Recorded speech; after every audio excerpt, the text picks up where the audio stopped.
Hi there, it's Thomas. Now, Luigi's Mansion is the only real scary series of games that Nintendo produce, and on the whole, the horror level is fairly low. They're closer to cartoons than horror movies.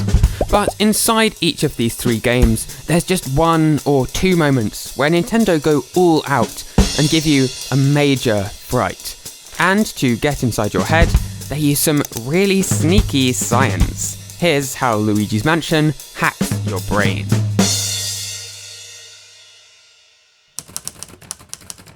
The year is 2001, and you're looking for your next Mario adventure. You go out to the store and grab this game called Luigi's Mansion. Weird, you think. When did Mario get so creepy looking? When you put the disc into your console, this feeling of unease only grows.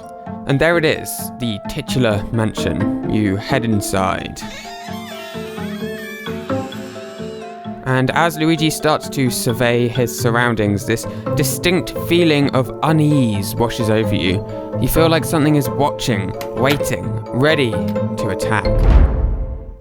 So, what exactly is going on here? How have Nintendo created such an overwhelming atmosphere in the space of minutes? The answer? Light, shadow, and our dumb human brains. According to science writer David Quammen, among the earliest forms of human self-awareness was the awareness of being meat. In other words, from the second we wake up, we feel like we're in danger, like we need to keep on our toes to protect ourselves from whatever threats we encounter. Which isn't very difficult nowadays. We build houses to keep animals away, dams to prevent flooding, reservoirs to prevent droughts. But there's one threat that we can't protect ourselves from: the unknown. How can you prepare for something you don't know is coming, after all? In January 2020, Finnish researchers conducted a study of 100 horror movies and how they affect us. They showed a group of people the 100 films and asked them to rate the films on a number of factors: how much they enjoyed the film, whether they'd heard of it before, and crucially, how scary they found it. And the films that were consistently rated the scariest were the ones with unseen threats, where the audience wasn't shown what the scary monster was. Maybe they'd catch a glimpse of a silhouette or a shadow on the wall, but they weren't shown exactly what the monster looked like. These were the films that scared the participants of the study the most. So let's go back to the lobby of Luigi's Mansion. We've just entered, we don't know anything about this place. It's pitch black and we can barely see a thing. But as we start to explore the mansion, our flashlight casts subtle, strange shadows on the walls. It's almost subconscious. You don't really take in what's happening, but it makes your brain start to wonder. What was that? Did something move over there? You just don't know. Now, the Finnish study showed something else too. When participants saw what the monster looked like, their brain was active in the areas responsible for threat evaluation and decision making. The brain was trying to protect itself. But when viewers weren't shown the threat, it was a different story. Instead, regions of the brain involved in visual and auditory perceptions became more active. In other words, the participants' senses were heightened as they desperately tried to find any clues as to what was awaiting them just around the corner. Now, a dark, shadowy room might seem simple and intuitive, but it's easy to prove just how effective it is. Because in the 2018 remake of Luigi's Mansion, the majority of these real-time dynamic shadows were removed, and the whole mansion was given a slightly lighter, warmer tone. It's a subtle change, but from the second we step into this opening area, its effects are obvious. No longer are there dark silhouettes cast onto the walls, nothing to really set your imagination racing. It's simply not as scary. Looking back at the original game, it's easy to overlook how these tiny little shadows, this simple lighting effect, helped cultivate one of Nintendo's spookiest games yet.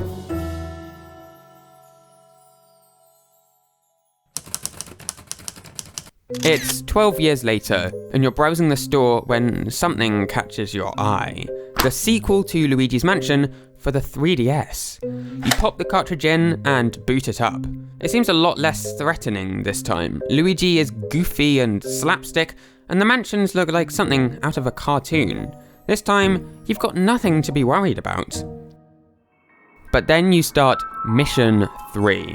At first, it seems just like the others, but there's this piano in the background. It's so discordant, and it sounds like it's bouncing and echoing around the entire mansion. It starts getting louder, and this feeling of dread washes over you.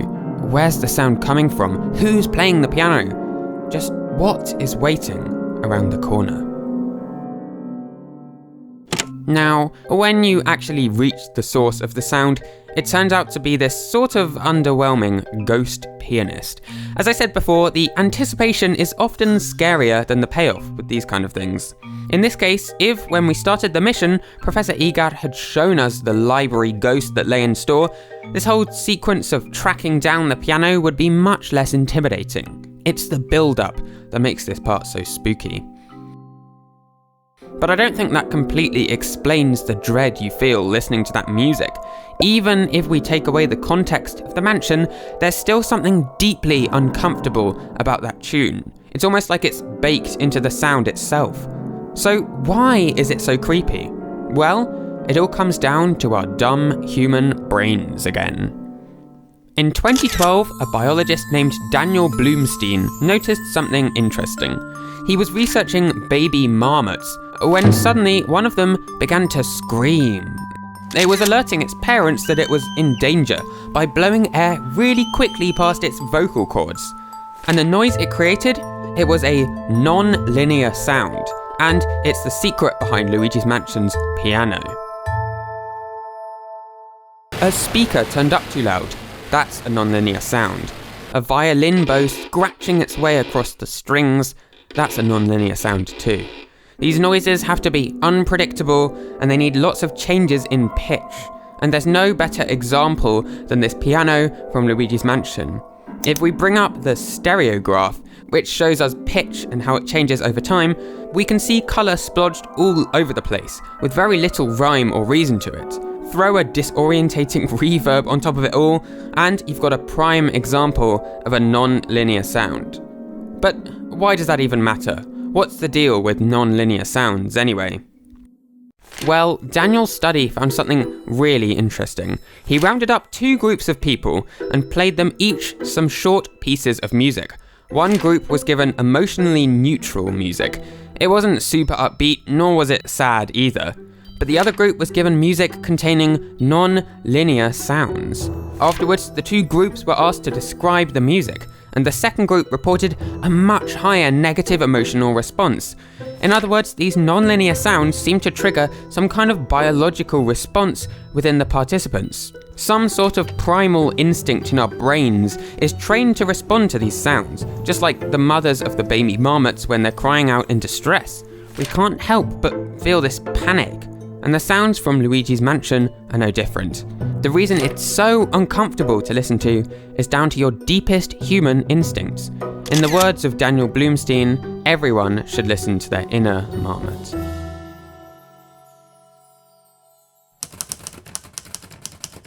The year is now 2019. You catch wind of a third Luigi's Mansion game, taking place in a huge hotel this time. And now, on Halloween, the game is finally out. You download it to your Switch and boot it up. Instantly, relief washes over you. This game's even more slapstick than the last, you realise. Look at Luigi's gummy little face. You start to explore the hotel when something catches your eye. There's some kind of wooden plank blocking this window here. Strange. You pry it off and venture out onto the makeshift balcony, and instantly you notice just how high up you are. You begin to shimmy across the ledge, trying not to move the control stick too much, and after a number of concerning wobbles, you reach a doorway. Just what could be waiting in there? You step inside, and you're greeted by the Spider Room, a dusty, dingy little attic crawling with 20, maybe 30 spiders, all shifting about between the beams and the walls, inching their way towards you. You're horrified, paralysed with fear. Okay, let's get that off the screen, shall we? So, I don't think it takes an in-depth analysis to work out just what's so creepy about this space. The spiders are, after all, the go-to phobia. But that doesn't mean there's not a lot of careful design here, all in service of that moment you step into the room. First of all, this music. This is a classic example of a non-linear sound. It's random and discordant and disorientating. As we've talked about, it gets right down to your core animal instincts to make you feel as uncomfortable as possible. Though, when we're faced with a wall of spiders, it's not hard to make us uncomfortable. In 2017, researchers at the Max Planck Institute conducted a study into this very topic. They rounded up 2 groups of babies as young as 6 months old and hooked them up with equipment to measure how dilated their pupils were, whether they changed in size. Then they showed them a number of pictures. Quote, "When we showed pictures of a snake or a spider to the babies instead of a flower or a fish of the same size and colour, they reacted with significantly bigger pupils," explains Stephanie Howell, the study's lead researcher. And this change in pupil size tells us a lot. If someone's pupils dilate and the light they're seeing hasn't got brighter or darker, then this indicates more activity in the part of your brain responsible for stress. In other words, this suggests that from the day we're born, we have this intrinsic fear of spiders and snakes. It's a matter of survival. And so, you can imagine the effect on players when they walk into a spider-infested attic. Our basic survival instincts kick in. More adrenaline, more stress, we feel uncomfortable and afraid. In other words, just what you're looking for in a horror game. So, Nintendo and the studios they work with clearly understand that most Luigi's Mansion players aren't looking to have their socks scared off. The games lean much more in the direction of a Halloween spook than a horror scare. But from time to time, perhaps just to flex their people-scaring muscles, the developers add in a spooky shadow, or a brain-hacking song, or just a big old room of spiders. Hi there, thanks for watching. I hope you found that video interesting. You can follow me on Twitter @ThomasGdocs and subscribe to see all my future videos. And I'll see you next week. Bye!